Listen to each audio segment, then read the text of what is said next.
네, 이제 TCP 프로토콜 플로우 컨트롤과 커넥션 매니지먼트 부분 시작하겠습니다.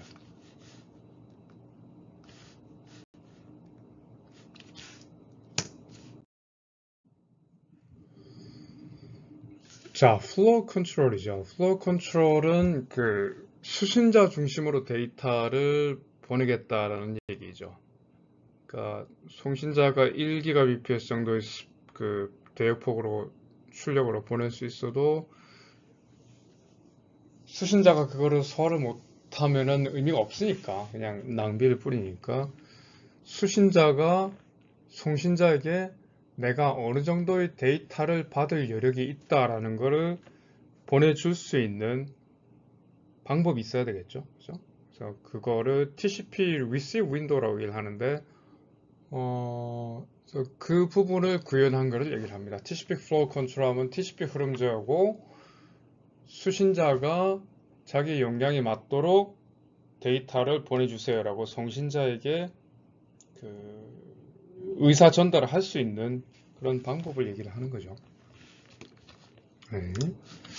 그래서 수신자 입장에서 봤을 때 애플리케이션 프로세스가 이렇게 있고 TCP 레이어 있고 IP 레이어 있고 그죠? 그래서 그 수신자의 프로토콜 스택이 이렇게 구성이 되어 있을 때 이제 샌더로부터 이렇게 패킷이 들어와서 네트워크 레이어로 올라가고 IP 주소를 보고요, 그죠? 그 다음에 그 네트워크 레이어가 TCP 그 트랜스포트 레이어에다가 데이터를 그 배달을 시켜주는 거죠.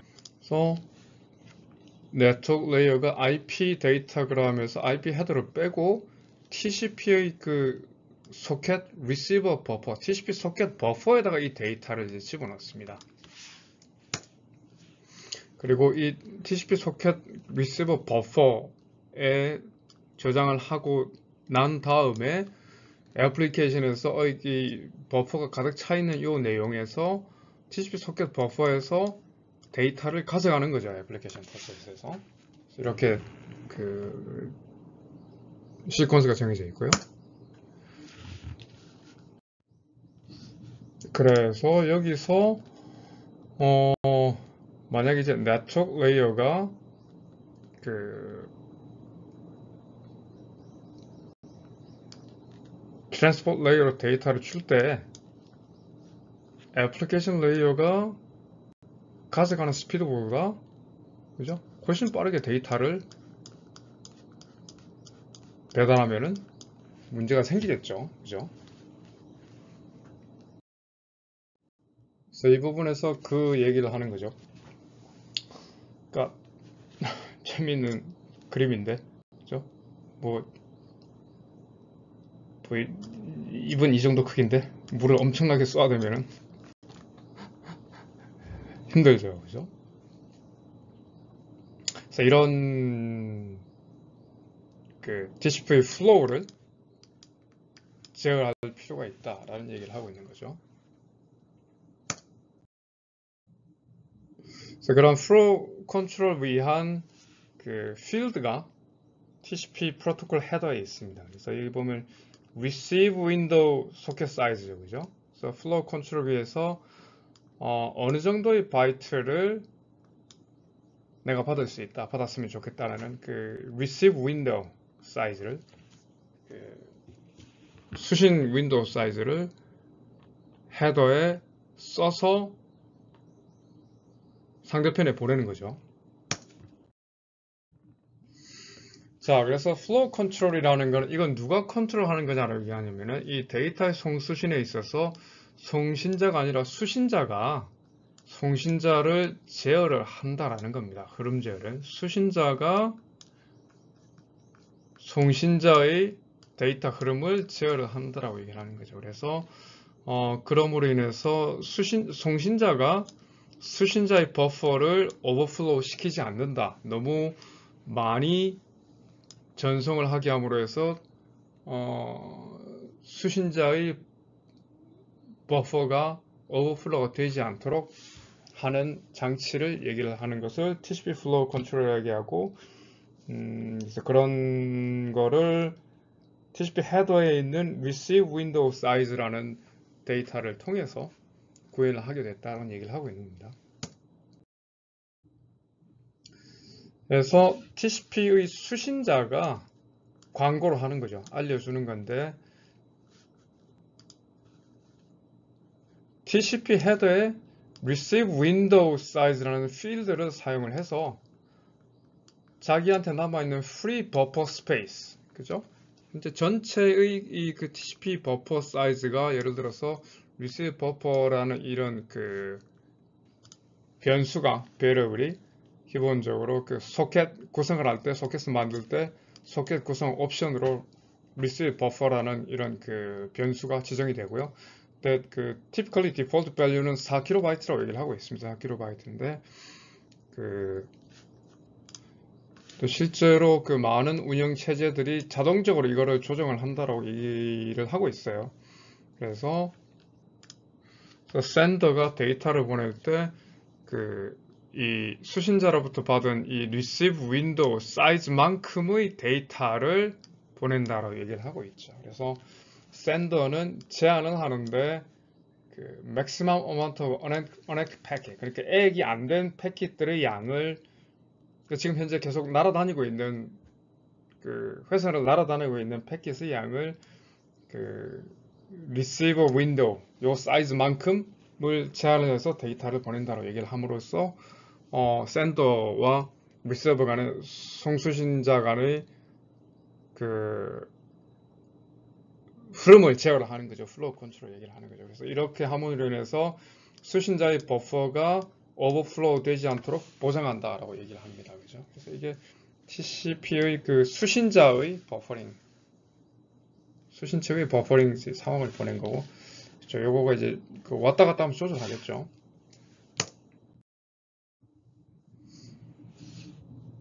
자, 그래서 이 플로우 컨트롤 위한 헤더가, TCP 헤더가 여기에 뭐 소스 포트, 데스티네이션 포트 뭐 여러 가지가 있었는데 number of bytes 수신자가 받을 수 있는, 그죠? 그 사이즈를 receive window로 심어놓는 거죠. TCP 세그먼트에 그런 헤더가 있습니다. 그리고 이제 TCP 커넥션 매니지먼트인데 이제 연결을 할 때 연결 시도하고 그다음에 그 연결 시도를 받는 측에서 확인을 하고 그리고 양측에서 연결을 시도하는 것이 확인이 되면 이제 데이터를 보내겠죠. 그래서 그런 그 연결 매니지먼트를 여기서는 다루고 있습니다. 그래서 기본적으로는 데이터를 서로 교환을 하기 전에 송신자와 수신자가 서로 악수하는 거죠. 뭐 나랑 얘기할래요? 뭐 그래 얘기합시다. 오케이, 그럼 지금부터 내가 얘기를 할게요 라는 거예요. 그래서 그런 그 작업을 핸드쉐이크라고 얘기를 합니다. 그죠? 그래서 일단은 서로 연결을 맺는 것 자체에 대한 동의가 있어야 되고요. 그죠? 그죠? 그래서 각각이 그 송수신자가 서로 같이 커뮤니케이션 할 거라는 연결을 할 거라는 걸 각각이 서로 알아야 되는 거예요. 서로 알아야 되는 거고.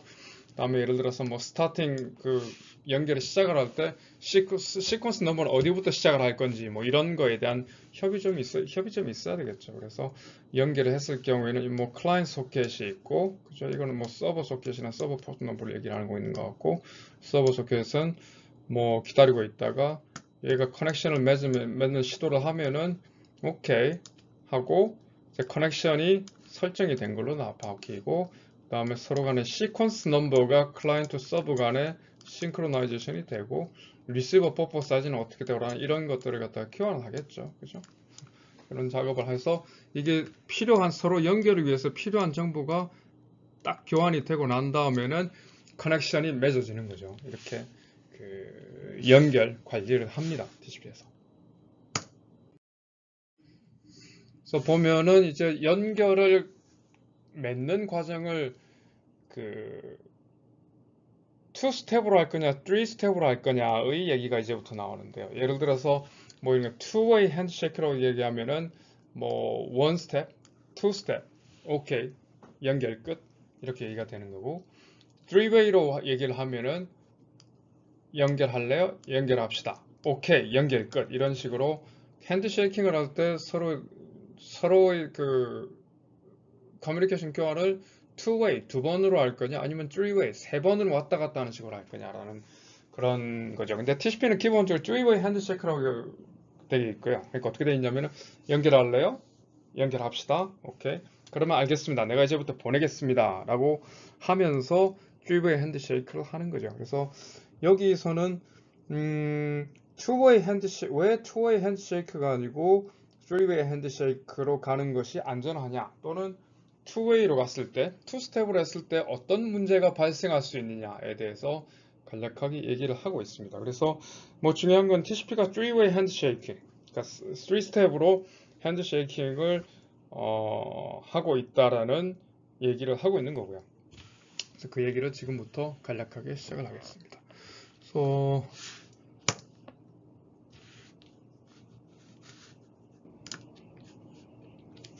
그래서 이제 이거를 two-way로 하지 않고 three-way로 하는 이유는 two-way 핸드쉐이크로 갔을 경우에는 그냥 대화할래요? 대화합시다 라는 식으로 이렇게 two-way만 하면은 여러 가지 문제가 생길 수 있다라는 얘기를 하고 있는 거지. 이제 곧 나올 텐데, 네트워크 상에서 패킷이 왔다 갔다 할 때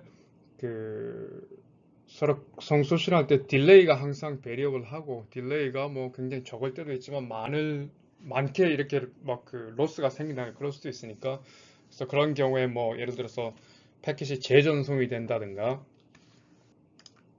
뭐 예를 들어서 이런 경우죠. 패킷 재전송되는 경우가 있어서 이 리퀘스트 커넥션이 한번 갔는데 간 거를 모르고 커넥션이 설정된 다음에 다시 이 와중에 다시 한번 또 보낼 수 있는 거죠. 그죠? 그래서 이 패킷 딜리버리 자체가 굉장히 불안정하기 때문에 연결 시도 자체가 가다가 액이 제대로 안 되거나, 그래서 이런 연결 커넥션 자체를 리트랜스미션 하다 보면은 이 반만 열린 커넥션, 합 커넥트 커넥션 같은 문제가 생길 수 있고, 그래서 연결을 할 때는 two-way보다는 three-way로 해서 안전하게 체결을 하고 난 다음에 커넥션을 풀로 확실하게 열어주는 그런 확인 절차가 필요하다, 그래서 two-way보다는 three-way가 낫다라는 얘기를 하고 있고요. 그래서 뭐 메시지가 뭐 인터넷 자체가 연결 불안정하기 때문에 순서가 뭐 커넥션 시도 자체가 로스가 될 수도 있고, 또 메시지들이 순서가 막 뒤바뀔 수도 있기 때문에 이런 문제를 해결하려면은 two-way로 그냥 원 방향으로 한 번씩 확인하는 것보다는 three-way로 세 번을 통해서 한번 확실하게 해주는 게 낫다라는 얘기를 하고 있고요. 그냥 기본적으로 이 수신자와 송신자와 수신자가 서로 이렇게 멀리 떨어져 있고 서로를 갖다가 볼 수가 없는 그런 상황이기 때문에 three-way로 확실하게 체계를 해주는 게 좋다, 안전하다라는 얘기를 하고 있는 거고요.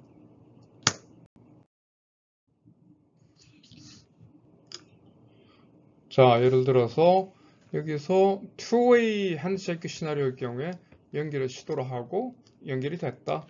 그럼 이 상황에서는 연결이 된 상황이고, 여기서 연결이 된 상황에서 데이터를 보내고 액을 받고, 그 다음에 이렇게 커넥션이 끝났다라고 가정을 할 때 뭐 별 문제 없죠. 아무 문제 없습니다.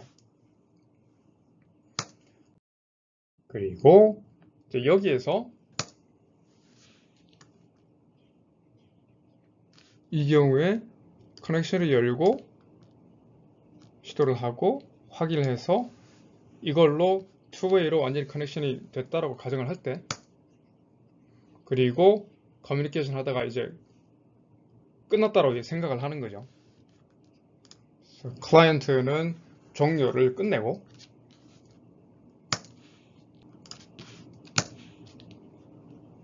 커넥션이 끝난 상황에서, 근데 이 부분에서 어딘가 액을 받기 전에 뭐 예를 들어서 뭐 타임이 조금 길었다든가 딜레이가 좀 있어서 뭐 타임아웃 이유나 그런 이유에 다시 클라이언트가 이미 커넥션이 된 상황에서 다시 리커넥션 어템프트를 갖다 했는데 이게 이때 올 수 있다라는 얘기인 거죠. 그래서 보면 사실 실제 커넥션은 여기서 맺어서 이미 다 끝난 상황인데 다 끝난 상황인데 이렇게 투 스텝으로 투웨이로 해버리면은 그냥 뭔가 이렇게 중간에서 그 응답이 늦어져 가지고 다시 한번 쓸데없이 불필요하게 리트랜스미션 해서 다시 재커넥션을 맺는 식으로 해버리면은 이게 그냥 다시 요청하지도 않은 불필요한 커넥션이 다시 한번 맺어지게 되는 그런 그 부작용이 생기는 거죠, 기본적으로. 왜냐하면 네트워크상에서 항상 패킷 자체가 언제든지 없어질 수도 있고, 그죠? 언제든지 응답이 느릴 수도 있는데, 이걸 그냥 그거를 생각하지 않고 투웨이로 그냥 해버리면은, 네트워크의 문제 때문에 불필요하게 생성된 패킷이 나중에 어딘가에 이미 볼 일은 다 끝나고 난 다음에 쓸모없는, 있어서는 안 되는 새로운 커넥션을 시도가 들어가는 거고, 근데 어쨌거나 투웨이인 경우에는 얘가 들어갔으니까 얘는 또 응답을 하겠죠, 기본적으로. 그죠? 이미 볼 일은 다 끝났는데 그렇게 되면 얘의 서버 리소스는 낭비되는 거고. 그래서 실제로 네트워크 자체가 굉장히 불안하거나 안정적이거나 아주 그냥 뭐 이런 변동 자체가 깨끗하거나 그렇지 않고 뭐 언제든지 상황이 왔다 갈 수 있는 상황에서 그냥 얘가 한 번 확인하고 한 번만 확인하는 식으로 연결을 맺어주는 거는 이런 그 부작용을 불러일으킬 수 있다라는 얘기를 하고 있는 거죠. 그죠? 그래서 이렇게 되면은 기본적으로 얘는 이미 볼 일이 다 끝났는데 어쨌거나 얘는 요청이 들어왔으니까 이쪽은 아무런 볼 일이 없는데 얘가 그냥 하프 커넥션, 반쪽만 열린 반쪽짜리 커넥션이 그냥 있고 클라이언트는 이미 없는 상황인 거고 서버만 자기 그냥 반쪽짜리 얘는 이미 볼 일이 없는데 그죠? 얘는 볼 일이 없는데 얘가 그냥 반쪽짜리 연결 결어놓고 그냥 리소스를 사용을 하고 있는 상황인 거죠. 그래서 이런 미스커뮤니케이션을 막기 위해서 3단계로 가야 된다라고 해서 실제로 TCP는 3단계 Three-way 핸드쉐이크를 쓰고 있는 거죠. 그래서 투웨이로 했을 때의 문제점이 뭐냐라는 이것도 굉장히 중요한 이슈죠. 그죠? 왜 TCP에서는 투웨이로 하지 않고 Three-way로 핸드쉐이킹을 하고 있느냐라는 것도 중요한 포인트 중에 하나가 되겠습니다. 그리고 뭐 마찬가지 이것도 뭐 시나리오 중에 하나인데 봅시다. 그죠? 연결을 하고 그다음에 데이터 보내고 뭐 끝났죠. 끝났고 클라이언트는 끝났고 뭐 서버는 이미 잊어버렸어요. 이 커뮤니케이션 잊어버렸죠. 기억을 하지 않고 있는데 뭐 마찬가지로 그죠?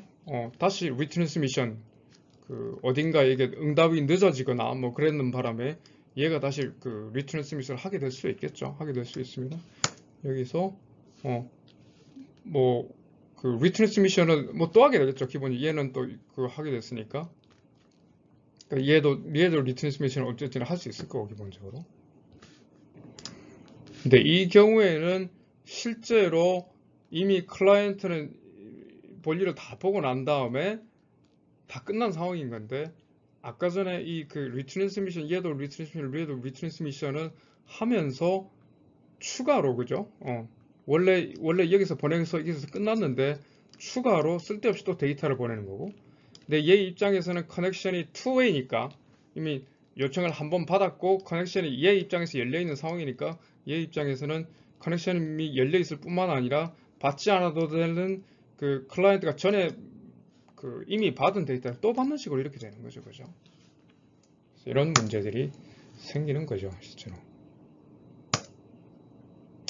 이제 아까 전에 이 데이터를 받았는데 여기서 또 데이터를 하프 커넥션이 열린 상황에서 이미 얘는 볼 일이 다 끝났는데 얘만 혼자 리소스 받고 있어서 아까 받은 데이터 또 받고 이런 문제가 생기면 좀 심각하겠죠. 실제로 커뮤니케이션에서. 그죠? TCP 그래서 이러한 문제점들 때문에 TCP에서는 3단계 핸드쉐이크를 수행을 하고 있고요. 그래서 클라이언트 소켓을 이렇게 뭐 생성을 하고 서버는 TCP 소켓을 만들고 서버 포트에다 바인딩을 하고 그저 이제 포트에서 리스닝을 하고 있으면은 실제로 TCP 핸드쉐이크는 3 핸드쉐이크 이런 식으로 합니다. 그러니까 클라이언트가 이니셜 초기화된 시퀀스 넘버를 설정을 하겠죠. 그죠? 뭐 나는 몇 번째 바이트부터 보낼 거다라고 얘기를 하고, 그 다음에 연결을 하고 싶다라고 얘기할 TCP sync 플래그를 셋업을 합니다. 아까 전에 그 헤더에서 보면은 뭐 sync 있었고, 뭐 egg packet 있었고, reset 있고, 뭐 fin 있고, 뭐 그 여러 가지 TCP 플래그가 있었죠. 그래서 여러 가지 플래그가 있는데 그 중에서 연결 위한 synchronization TCP sync 플래그를 세트를 합니다. 그래서 sync 비트를 1로 셋업을 하고 sequence X를 sequence number를 보내면서 TCP sync 패킷을 보내면은 이게 connection request가 되는 거죠. connection request가 되면은 그러면은 그 수신자 입장에서는 얘도 initial sequence number를 초기화된 sequence number를 결정을 하고 난 다음에 sync에 대한 액을 보냅니다. 그죠? sync에 대한 액을 보내요. 그죠? 이 sync에 대한 액을 보내는 이 synec 패킷을 보냅니다. 그죠? 그래서 처음에는 여기 state가 나오면 클라이언트의 state가 listen에서 sync을 sent한 보낸 state가 있고 서버는 listen 하다가 sync을 receive한 받은 state가 되는 거죠. 이렇게 하면서 state가 이렇게 진화를 하는 거죠. 그죠? 진화를 하는 거죠. 그래서 sync액을 보내면은 sync 비트가 1로 셋업이 되고 액 비트가 1로 셋업이 되고 sequence number는 여기에서 initially choose한 넘버가 되고 액 넘버는 x를 받았으니 x 플러스 1이 되겠죠. 그죠? 그리고 나는 2way로 보내면은 자 이제 얘도 보낸 걸 알고 있고 얘도 받고 자기가 커넥션 리퀘스트를 받은 걸 알고 있는 상황에서 응답을 보낸 상황에서 다시 한번 보내줍니다. 다시 한번 보내줘서 오케이 이번에 액 받았고 클라이언트 입장에서는 sync 액을 받고 서버가 살아있는 걸 확인을 한 거죠. 서버가 살아있는 걸 확인을 했고 그 다음에 이 sync 액에 대한 액을 보냅니다. 그죠? 이번엔 그냥 액만 보내는 거죠. 액을 보내고 그 다음에 액 넘버는 이제 y 여기서 받은 그 값이 y였으니까 y 플러스 1부터 주세요 하면서 액을 보내면서 그 구현된 버전에 따라서 실제 여기다 이제 데이터를 같이 실어서 보낼 수 있죠. 예를 들어서 URL 데이터라든가 뭐 이런 데이터들을 같이 여기서 액 보내면서 같이 실어서 보내기도 합니다. 그래서 보면은 여기서 봤을 때 클라이언트 보냈는데 클라이언트가 실제로 살아있구나. 오케이. 얘가 제대로 받았구나라는 걸 그러니까 클라이언트도 한번 재확인을 하고 그죠? 그 다음에 서버도 한번 재확인을 하는 식으로 이렇게 1, 2, 3, 3way로 가죠. 그래서 이렇게 되면은 자, 클라이언트는 이 상황이면 커넥션이 설정이 된 상황인 거고 그 다음에 아까 2way에서는 여기서 이제 연결이 설정이 됐는데 3way로 가면은 한 번 더 클라이언트로부터 실제로 진짜로 그 커뮤니케이션 할 거냐라는 의향을 다시 한번 확인을 하고 실제 3에서 여기서부터 커넥션이 연결이 된 거죠. 그래서 여기서부터는 이제 데이터가 왔다 갔다 하는 거죠. 커넥션이 설정된 상황인 거죠. 그죠? 그래서 이렇게 구성이 되어 있습니다.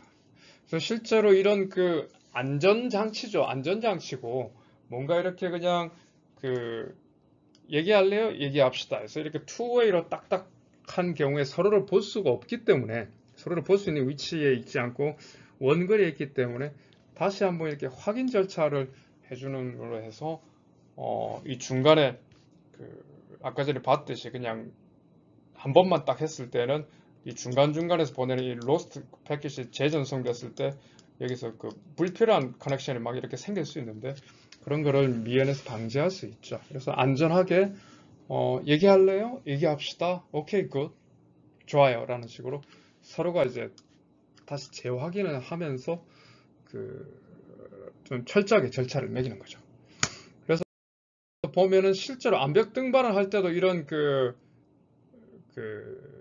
3단계의 핸드쉐이크 프로토콜을 쓴다라고 해요. 안전하게 하기 위해서. 그래서 보면은 뭐 밧줄에 묶여 있나요? 뭐라고 이제 물어보는 작업, 물어보는 신호를 보내고, 그다음에 플레이어 뭐 밧줄에 묶여 있습니다라고 이제 서로 이제 교환을 하는 거죠. 그 다음에는 오케이, I'm climbing. 이제부터 내가 올라갈게요라고 해가지고 그거를 서로 이제 상호간에 수신하는 3단계의 결체를 통해서 뭐 이것도 굉장히 위험한 상황일 수 있는 거죠. 그래서 이런 경우에는 3단계의 신호 교환을 통해 3-way 핸드쉐이킹을 통해서 확실하게 결속을 다지고 에러의 그 잘못될 수 있는 실수할 수 있는 여지를 최대한으로 줄인다. 뭐 이렇게 지금 되어 있습니다. 그래서 예, 3-way 핸드쉐이크 프로토콜을 다뤘습니다. 다음에 이제 그 방금 전에 이제 그 TCP 연결을 맺는 법을 얘기를 했고, 이제 TCP 커넥션을 이제 끊는 법, 끊는 거는 어떻게 하는지를 보면은 실제적으로 이제 그 finish bit가 있습니다. 그 TCP 헤더에 finish bit가 있어서 TCP 세그먼트에서 fin bit를 1로 셋업을 하고 클라이언트도 서버도 각각이 서로 이렇게 보내고 클로저 이런 식으로 되어 있습니다. 그죠? 그래서 fin 플래그를 받으면 egg로 이제 그 답을 보내고요. fin을 받고 난 다음에는 그 다음에 egg하고 fin을 같이 보냄으로 인해서 서로 교환하면서 끝내자, 그만합시다, 오케이 이런 식으로 이건 그냥 투 스텝이죠. 그죠? 그래서 동시에 서로 fin을 exchange 할 수 있도록 그렇게 설계가 되어 있다고 얘기합니다. 자, 그래서 이제 다음은 그 congestion control이죠. congestion control이 사실 이제 그 혼잡 제어죠. 혼잡 제어. 그래서 그 혼잡된 상황을 어떻게 탐지를 하고 그 서로 이제 멀리 있는, 그죠? 서로 멀리 있는 호스트들끼리 혼잡 상황을 어떻게 그 탐지를 하고, 예를 들어서 뭐 패킷 로스라든가 뭐 패킷 딜레이라든가 액이 안 날아온다든가 이런 걸로 하겠죠. 한 다음에 그 혼잡이 됐을 때 어떤 식으로 그 혼잡을 풀어 나가느냐 라는 상황, 그죠? 예를 들어서 그 우리가 얘기할 때 그 중간에 코어에서 라우터에서는 혼잡 상황이 생기면은 그 패킷이 예를 들어서 큐잉 되고 있는 패킷들이 굉장히 라우터에 많이 몰리면은 일단 그 버퍼를 넘어가는 패킷들은 그냥 버린다고 얘기했었죠. 중앙 그 라우터에서는. 근데 그 중앙에 있는 라우터에서는 계속 이제 버리기만 해서는 사실은 해결은 안 될 거예요. 왜냐하면은 그 트래픽이 엄청나게 몰리고 있는데 그냥 인터체인지나 그 고속도로 그 8차선이 꽉 차 있는 그 상황에서 들어오는 패킷들만 그 고속도로 하이웨이에 그 인터체인지에 진입하는 패킷들만 버려가지고는 해결이 안 되겠죠. 해결이 뭐 그냥 현상 유지만 되겠죠. 그냥 그 개선도 안 될 거고요. 그죠? 그냥 그렇게 되면은 사실 고속도로를 차지하고 있는 8차선 고속도로를 차지하고 있는 패킷들만 계속 갈 거고 새로 유입되는 패킷들은 다 그냥 버려지겠죠. 다 버려질 건데 그렇게 되면은 사실 그거는 뭐 그 우리가 전에 얘기했던 패킷 스위칭 말고 그 서킷 스위칭하고 다를 게 없죠. 그냥 이미 고속도로에 올라와 있는 패킷만 전송이 되고 그 고속도로에 막 지금 올라오는 새로운 패킷들은 전부 다 그냥 인터체인지에서 다 버려버린다라고 얘기를 하면은 사실 그 좋은 문제 해결 방법은 물론 그렇게도 할 수는 있는데 좀 아닌 것 같고 그래서 일단 이 각 송수신자들이 서로 이 패킷이 사라지거나 패킷이 딜레이 되는 걸 디텍트 했을 경우에는 어떻게 해야 그 혼잡 상황을 해결할 수 있을까라고 했을 때는 기본적으로는 자기가 보내는 그 스피드를 줄여야 되겠죠. 그죠? 줄이는 식으로 가야 되겠죠.